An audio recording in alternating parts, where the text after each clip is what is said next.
Perkenalkan, nama saya Muhammad Alfarido, NIM 120380030.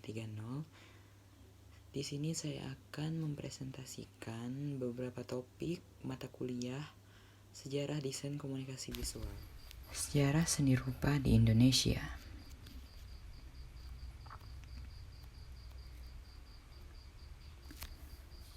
Pengertian kebudayaan Indis.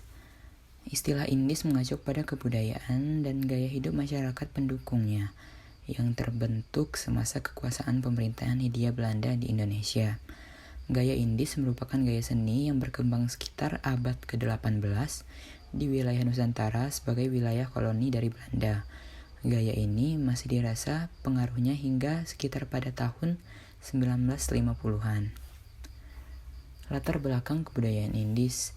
Dihapusnya politik tanam paksa pada tahun 1870, mendorong perkembangan usaha swasta di Hindia Belanda.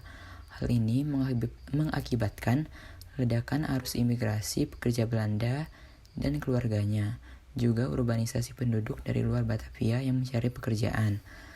Hal ini mendorong perkembangan kota, baik dari segi perumahan maupun bangunan penunjang lainnya. Dengan berkembangnya arus penduduk dan segala gaya hidup, berkembang pula kebudayaan Indis. Dapat dilihat di slide, itu merupakan gambar foto keluarga masa Indis. Selanjutnya yaitu proses akulturasi kebudayaan Indis. Terdapat 7 unsur kebudayaan Belanda. Yang pertama, bahasa. Mayoritas masyarakat Belanda menggunakan bahasa Belanda sendiri. Yang kedua yaitu peralatan atau perlengkapan hidup. Peralatan atau perlengkapan hidup meliputi kebutuhan pangan, sandang maupun papan. Yang ketiga yaitu mata pencarian hidup dan ekonomi. Mata pencarian mayoritas masyarakat Belanda yang datang ke tanah jajahan yaitu sebagai pengusaha. Di Indonesia sendiri kaya akan rempah-rempah, di mana rempah-rempah itu nanti akan dibawa ke Belanda dan dijual dengan harga yang sangat mahal. Kemudian yang keempat yaitu sistem kemasyarakatan. Sistem kemasyarakatan Belanda, menurut artikel yang saya baca, mereka sangatlah rukun dan saling menghormati satu sama lain. Yang kelima yaitu kesenian. Kesenian meliputi tarian, lukisan, musik, dan lain sebagainya. Yang keenam yaitu ilmu pengetahuan, yang mana ilmu pengetahuan masyarakat Belanda yang datang ke Indonesia sangatlah pintar atau di atas rata-rata, apalagi jika dibandingkan dengan masyarakat Indonesia itu sendiri. Pendidikan di Belanda itu sudah sangat maju dibandingkan dengan Indonesia yang sekolah saja belum bisa secara bebas. Yang ketujuh yaitu religi, di mana religi merupakan hubungan antara masyarakat dengan Tuhannya. Kemudian yaitu pengaruh kebudayaan Indis. Pengaruh kebudayaan Indis dapat dirasakan pada gaya kehidupan sehari-hari, karya-karya seni sketsa, seni lukis dan grafis, karya sastra dan bahasa sehari-hari, fotografi, desain grafis meliputi perangko, mata uang, cover buku, packing, poster, reklame, dan komik. Selanjutnya gaya busana dan motif batik, seni kuliner, seni pertunjukan. Pengaruh pada desain grafis pada sekitar 1920 sampai 1930-an, banyak berdiri biro-biro desain yang menghasilkan poster-poster reklame, packing, ilustrasi, dan lain-lain. Biasanya gaya yang ditampilkan desain tersebut masih banyak yang bersifat naratif. Ada kalanya dalam poster terdapat pengaruh kuat dari desain Art Deco. Beberapa desain yang dikenal antara lain yaitu Verstijgenen, J. Levis, V. Dom, dan lain-lain. Dapat dilihat di slide juga, merupakan salah satu contoh karya dari biro-biro desain yang menghasilkan cover buku dengan judul Citaloe de Desainjoen, karya P. Dom pada tahun 1931. Kemudian beberapa contoh desain kebudayaan Indis. Yang pertama yaitu iklan wisata Holland Legend, karya J. Levis pada tahun 1937. Kemudian iklan wisata juga, Fly to Java by Kenelim, karya J. Levis pada tahun 1937. Kemudian cover buku In This Belong, karya H. Vertisgenen pada tahun 1929. Selanjutnya, pengaruh kebudayaan Indis, pengaruh pada bidang arsitektur. Pada masa Indis banyak mengadaptasi bangunan dari Eropa. Pada abad ke-19 tampak ciri gaya neoklasik yang tercermin dalam penggunaan deretan kolom pada teras dan beberapa anak tangga menuju teras. Dapat dilihat di gambar. Selanjutnya disesuaikan dengan keadaan Indonesia, tingkat kelembapannya tinggi serta udara yang sangat panas, menggunakan atap limas gaya Indonesia. Hal ini diadaptasi dengan tingginya langit-langit, yaitu 4 hingga 8 meter, dan banyaknya jendela agar sirkulasi udara lebih leluasa. Terdapat teras yang cukup luas untuk bersantai. Dapat juga kita temukan sebagai contoh yaitu gedung ITB. Selanjutnya yaitu rumah kediaman Raden Saleh yang sekarang menjadi bagian rumah sakit Cikini. Di rumah Raden Saleh juga tampak pengaruh gaya gotik. Selanjutnya pemakaian logam untuk bangunan sudah dikenal, yaitu dipakai untuk terali besi seperti tiang untuk pagar rumah. Beberapa contoh rumah tinggal bergaya Indis yang berada di wilayah Jakarta dapat dilihat di wilayah Menteng. Gaya pagar rumah yang kita lihat di slide juga bisa kita temui di berbagai film pada tahun 90-an, terutama film-film perjuangan atau film-film percintaan pada tahun 90-an. Seperti contohnya pada film Dilan 1990, pagar rumah yang ada di film tersebut sama persis dengan yang ada di slide.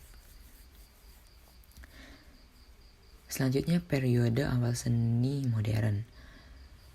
Terdapat 3 periode. Yang pertama yaitu seni rupa masa kolonial, yang kedua seni rupa pra-kemerdekaan, dan yang ketiga yaitu seni rupa setelah zaman kemerdekaan.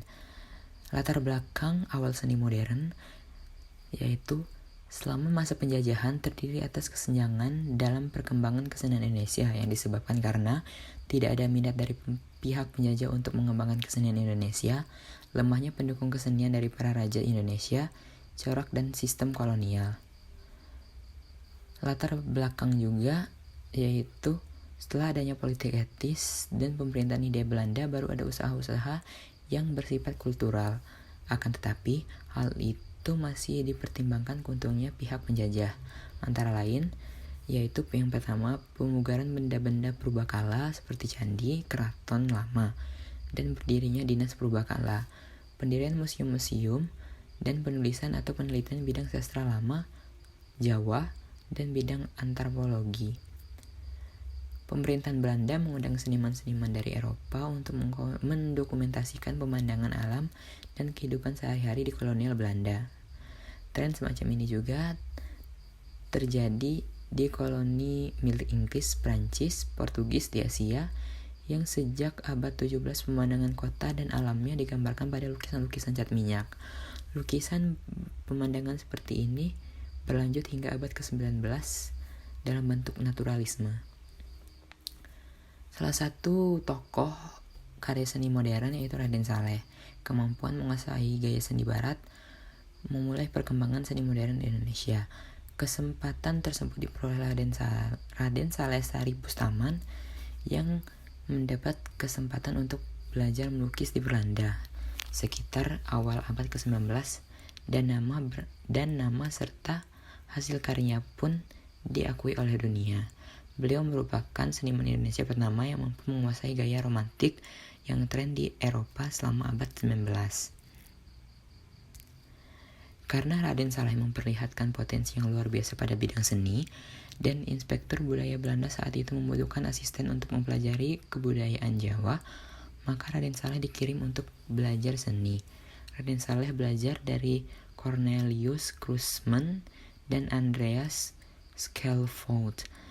Selain itu, beliau juga dipengaruhi oleh pelukis romantik Eugenie Delacroix dan Horace Vernet.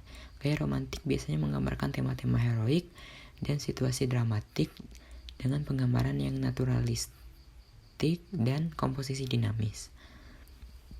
Salah satu contoh karyanya yaitu The Storm pada tahun 1851 menggunakan cat minyak.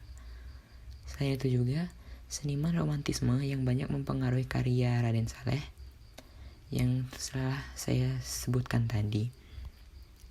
Raden Saleh memiliki pengaruh besar pada awal perkembangan seni rupa Indonesia.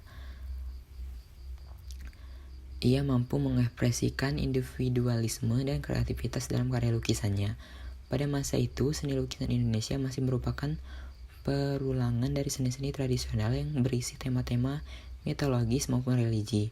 Hal ini membuka jalan bagi perkembangan seni modern Indonesia yang lebih memberi kebebasan pada para seniman untuk mengekspresikan ide-ide mereka sendiri.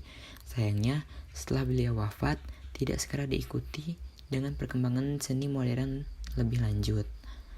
Salah satu karya mengenai seni modern yaitu penangkapan Pangeran Diponegoro yang lukisannya bisa kita lihat pada slide di atas. Selanjutnya yaitu Moi Indi.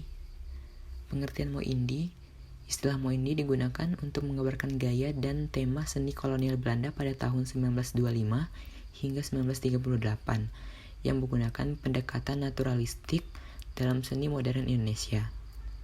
Istilah Moi Indi sebetulnya merupakan sindiran yang diberikan oleh S. Sujojono, seorang seniman nasionalis, sebagai kritik terhadap tipe dan tema karya seni selama periode koloni Belanda.